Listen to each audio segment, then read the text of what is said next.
eu vou falar uma coisa que vocês vão achar que eu sou louco. Não venha.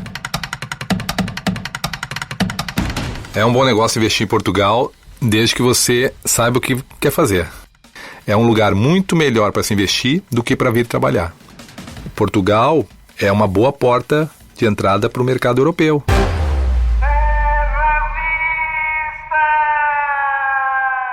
Na entrevista de hoje, nós conversamos com o empresário Vini Lisboa, sócio da rede de restaurantes Santo Graal Burger e Grill. Ainda no Brasil, ele deixou um cargo de alto executivo de multinacional para virar chefe de cozinha. Montou um restaurante 2 anos depois, apesar do sucesso, decidiu se mudar para Portugal e começar tudo do zero. Nessa entrevista, ele revela as dificuldades que encontrou pelo caminho, fala sobre valores para se investir em Portugal, tempo de retorno e dá uma média dos salários que são pagos no setor gastronômico. Com menos de 300 mil, vai ser muito difícil você rodar uma operação que vai ter êxito aqui em Portugal. É um bom negócio investir em Portugal? É um bom negócio investir em Portugal, desde que você saiba o que quer fazer, né? E não só em Portugal, qualquer lugar do mundo. Por que eu falo isso? Porque eu tenho acompanhado e muitas pessoas me procuram com inúmeras ideias, muitas vezes boas ideias, mas sem ter uma estratégia de por onde começar, né? Os mercados são totalmente diferentes. O Brasil é gigante, o Brasil é um mundo. Isso aqui é do tamanho do Rio Grande do Sul, de onde eu venho, em termos de população e provavelmente potencial também econômico. Então você tem que reprogramar a sua cabeça, tanto na precificação quanto no volume que você almeja de venda. A maioria das pessoas, uma das primeiras coisas que pensa quando quer empreender, quero ter um restaurante, quero ter um café, quero ter, né, uma padaria, sem saber a mínima noção do que é isso, né? Do que isso envolve. E envolve muita coisa e um trabalho muito pesado. E muitas pessoas entram e saem sem saber o que aconteceu. Tomam porrada de tudo que é lado e sentem no bolso. É a história do parto, né? Com mais ou menos sangue, mas sempre vai ter sangue. Mas a minha visão é que sim, é um lugar muito melhor para se investir do que para vir trabalhar. Se eu hoje fosse optar em sair do Brasil por N circunstâncias para ir para qualquer lugar do mundo para trabalhar em busca de uma melhor remuneração, de melhor qualidade de vida, eu não viria para Portugal. Vini, eu acho que é curioso isso que você falou, que a pessoa que está saindo do Brasil com muita disposição de trabalhar e com pouco dinheiro para investir, talvez seja melhor repensar o projeto Portugal. Então, queria aproveitar para te perguntar qual é a média de salário. Aqui a gente chama garçom de empregado de mesa. Quanto recebe um empregado de mesa, quanto recebe um cozinheiro, quanto recebe um chefe de salão? Me dá uma média? O ponto de partida sempre é o salário mínimo. O salário mínimo são 600 euros. Algumas funções, 610. Vai depender muito de do empresário. Vou dizer de forma bem transparente. Se o cara não tem documentação, se o cidadão não tem documentação, dificilmente vai ganhar mais do que o salário mínimo. Independente da função que ele tiver, né? Ele vai ser explorado, gente. Isso é fato. Agora, isso depende de quem está do outro lado. Então, todo nosso pessoal de sala entra com 700 euros, de fixo, líquido, mas eu posso dizer hoje que de toda a equipe, acho que só um está ainda com esse variável porque recentemente chegou. O restante do pessoal já está com salário maior do que eu. Eu sempre falo que mandurinha não faz verão. Eu quero, num mercado onde é cada vez mais difícil encontrar mão de obra. Hoje o limitador, por exemplo, para a gente crescer aqui em Portugal, está exatamente na questão de pessoal. Nós estamos com uma loja pronta que a gente não consegue abrir porque a gente não consegue terminar de montar a equipe. E dentro da cozinha, dá uma média dos salários pra gente, por favor? A cozinha vai de um lavagê, que é um lavador de pratos, do salário mínimo, até o profissional de, vamos supor assim, um cozinheiro de primeira, que pode chegar aí a uns 1.300, 1.400 euros. Bruto? É bruto. Porque isso faz diferença, né? Bruto, sim, porque, por exemplo, quando você, nessa faixa de 1.400, 1.500, você já tem um desconto de IRS bem significativo. Você tem os 11% da Segurança Social, que é pago pelo trabalhador, e você depois tem o IRS. Óbvio que você consegue buscar uma parte disso, como no Brasil, com base nas despesas, mas é um dinheiro que você não vai enxergar no mês na tua conta, né? Então um bom profissional que vai trabalhar na cozinha de restaurante, se ele ganha 1.400 euros bruto, na verdade ele vai ganhar 900 líquido. Por aí. Então isso é uma conta que tem que ser feita. Tem que ser feita. Se esse dinheiro é suficiente para ele, para a família dele. Especialmente se você leva em consideração o custo de vida. Em Lisboa, por exemplo, né? Se você estiver trabalhando num restaurante. Em Lisboa, essa conta não fecha. Eu sempre esqueço o nome daquele ator brasileiro que mora em Cascais, que fazia aquele programa de comédia Globo, que era Grande Família. Pedro Cardoso. Pedro Cardoso, que ele falou numa entrevista que com 3 mil euros se vive bem em Portugal. Só que ele não falou a outra parte da história.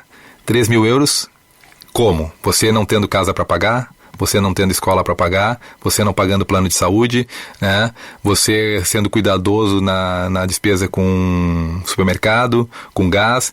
3 mil euros é muito dinheiro. É muito dinheiro aqui, né, em qualquer lugar do mundo. Mas se você vier nessas condições, não pago o aluguel, comprei uma casa, ok, não tem que pagar uma prestação, né, seja de aluguel ou seja de um financiamento. A escola, não vou botar meu filho numa escola particular, 400, 500 euros.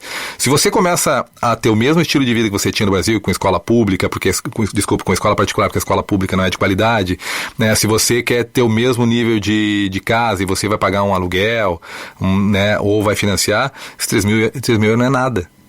Né? Em contrapartida, para ganhar 3 mil euros é muito raro aqui. Muito difícil. Né? Nós pegar aí funcionários públicos do alto escalão tem salário médio de 1.500 euros.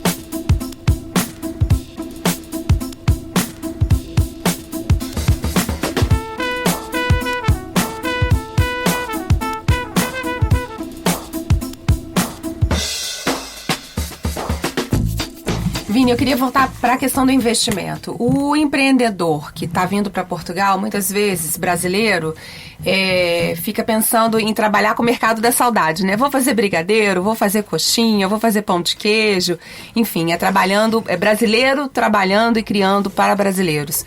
Você acha esse um bom caminho ou esse é um caminho que já está esgotado? Assim, eu não posso falar eu nunca gosto de falar que o mercado está esgotado, porque vejo que eu abri uma hamburgueria num mercado extremamente maduro em Portugal, mas um mercado onde todas as hamburguerias estão fazendo mais do mesmo. Desde que você, né, consiga, dentro de determinado mercado, explorar aquilo de uma forma diferente do que vem sendo feito, eu acho que sempre tem espaço. Agora, eu nunca montei o meu negócio pensando no brasileiro, né? E o meu público não é... Eu tenho brasileiros, mas eu tenho portugueses, eu tenho ingleses, enfim, eu atendo pessoas do mundo todo, né? Sobretudo pelo ponto que a gente está hoje localizado, que é Campo de Ourique, um bairro que vem crescendo muito, né? Que tem muito francês, por exemplo, as pessoas brincam com Champs Ouriquet, né? De tantos franceses que tem aqui, mas eu acho que esse tipo de manufatura mais básica, onde qualquer um pode fazer e aonde não requer qualificação técnica, ela é muito suscetível a ter problema. Você não consegue se manter, né, no longo prazo. Pode ajudar ali no dia a dia, um dinheirinho extra, mas como negócio, eu não vejo como visão de negócio. Outro dia, naquele evento que vocês fizeram, nós tínhamos uma brasileira que está fazendo um excelente brigadeiro de colher, num potinho, com uma apresentação, né? A pergunta que ela tem que responder: onde é que está o meu diferencial? O que me diferencia dos outros? Né? Então entender onde é que você quer chegar e que público que você quer atingir. Portugal é uma boa porta de entrada para o mercado europeu. Né? Se você consegue consolidar uma boa ideia aqui, você consegue replicar ela depois na Europa. Vini, você acha que há uma resistência ao empresário brasileiro, ao investidor brasileiro? A gente fez várias entrevistas que mostram que alguns brasileiros têm sentido uma forma de preconceito ou de resistência à nossa chegada. Você sente isso quando o assunto é negócios? Vou te dar uma situação que aconteceu comigo quando nós estávamos buscando essa loja de Campo de Ourique. Estávamos conversando numa reunião com o senhorio e ele olhou para mim e falou assim: olha, o conceito de vocês é muito giro, mas para nós, vocês são forasteiros. Ele falou bem assim. E eu não senti arrogância, não senti preconceito e entendi o que ele estava falando. E realmente, não tem nada que nos prenda aqui. Assim como nós chegamos, nós podemos ir embora no outro dia. Então, se as coisas derem errado, a gente pega, como aconteceu na década de 80, muita gente veio, Muitos conterrâneos nossos fizeram muitas coisas que não deviam, pegaram dinheiro no mercado, foram embora para não voltar e não estavam preocupados com o passado, mas deixaram marcas aqui. Então nós brasileiros todos os dias temos que mostrar para os portugueses e para pessoas de outros lugares do mundo que existe brasileiro honesto, né, que existe brasileiro trabalhador e existe pessoas que estão vindo agora, diferente daquela leva que veio na década de 80, com outro propósito, né, pessoas que estão vindo com condições financeiras, estão trazendo as suas famílias e que estão vindo para dar sequência no resto da sua vida aqui nesse país, que elegeram esse país como a sua nova casa. Mas entendo eles falarem isso, eu não vejo como preconceito, eu vejo isso como uma atitude que talvez nós tivéssemos também se nós estivéssemos lidando com pessoas que não têm histórico. Então o que ele falou? Ó, vocês para nós são forasteiros, mas o conceito é bom e nós precisamos de garantia. A sua garantia é o Nelson, que é o meu sócio português, né, que já é conhecido no ramo, e graças a ele que eu consegui essa loja. Sozinho não teria conseguido, porque eu não tinha capacidade de dar as garantias que o dono da loja precisava, né? Agora, vou completar 2 anos aqui.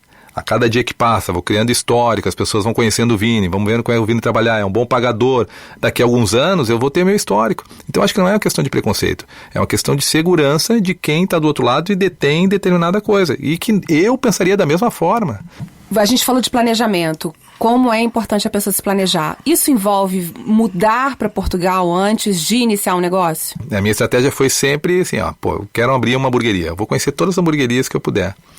Minha esposa me lembra quando a gente veio a primeira vez, ela ficou louca comigo, porque parecia que eu estava fazendo um turismo só de hamburgueria, porque eu entrava em todas as hamburguerias nas cidades, porque eu queria entender como é que era esse mercado, né?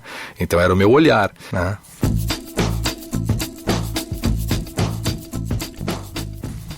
Vini, o que você diria para quem está querendo vir para cá abrir um restaurante em relação a dinheiro? Qual o mínimo de dinheiro que você deve ter para investir?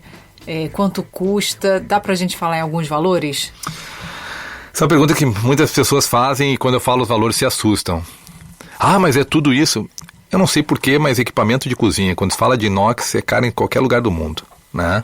Uma hamburgueria, por exemplo, só de equipamento de cozinha, né? Só de equipamento de cozinha. Quando fala equipamento de cozinha, também frios, aquela coisa que envolve ali o bar, etc. Vai gastar na faixa de 80 mil só para isso. 80 mil euros. 80 mil euros. E aí nós temos obra civil, nós temos ar-condicionado que não está aí, nós temos mobiliário, decoração, uniforme da equipe, tem que contratar o pessoal de HCCP, o arquiteto que tem o sistema de combate a incêndio. Todas as autorizações, né? Você aluga um espaço, tem que ter extração de fumo, se o teu negócio precisa de extração de fumo, senão vai ser muito difícil de conseguir. Todo prédio tem que votar a favor. Né? Se uma pessoa se negar, não sai a extração de fumo, né? Tem que ser unânime. Você não tem gás, você vai solicitar o gás, é demorado, né? Demora muito, é muito moroso para você conseguir o gás, é caro. O ideal é que já tenha as licenças, porque a licença aqui, diferente do Brasil, é do espaço, não é da empresa.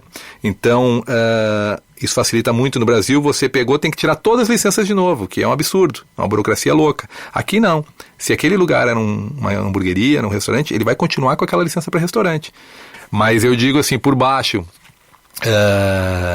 considerando com capital de giro, que é outra coisa que muitas vezes as pessoas, vou abrir e esquece e vou trabalhar com o prazo do meu fornecedor, esquece, vai quebrar. Não vai conseguir, né? Porque os prazos aqui em qualquer lugar são cada vez menos elásticos, né? Então, uma loja mediana aí com mais ou menos 60 lugares, se você não tiver que pagar o trespasse, que é cada vez mais raro. Trespasse é a compra do ponto, né? O que você está comprando? Aquele ponto. Às vezes o recheio te interessa, né? Mas muitas vezes o recheio não te interessa, então tu vai ainda pagar para tirar o recheio, né? E vai botar tudo novo. Então, se você conseguir um espaço sem trespasse, né? Lembrando que você tem que pagar 6 meses de caução para o aluguel. Então, se você tem um aluguel de 5 mil, uma renda de 5 mil, você tem que pagar 30 mil na frente, que vai ficar lá com o senhorio, tá? Que as pessoas esquecem disso também. Capital de giro. Olha, com menos de 300 mil euros, vai ser muito difícil você rodar uma operação que vai ter êxito aqui em Portugal, vamos dizer, num nível médio. Utilizando o exemplo que você deu, de um espaço para mais ou menos 60 pessoas, uma hamburgueria que foi gasto um investimento de 300 mil euros, dá para a gente estimar um tempo de retorno desse dinheiro? Olha, eu fiz, esses números que eu passei não são números do Santo Grau, mas eu fiz nós chegamos a aventar a possibilidade de franquizar a marca, e a gente acabou desistindo, e o nosso foco hoje está em abertura de lojas próprias. Na época, com um investimento de 250 mil euros, né, sem trespasse, 250 mil euros, chave na mão, para ter uma loja do Santo Grau, o payback, o tempo de retorno, né, desse investimento era de 28 meses.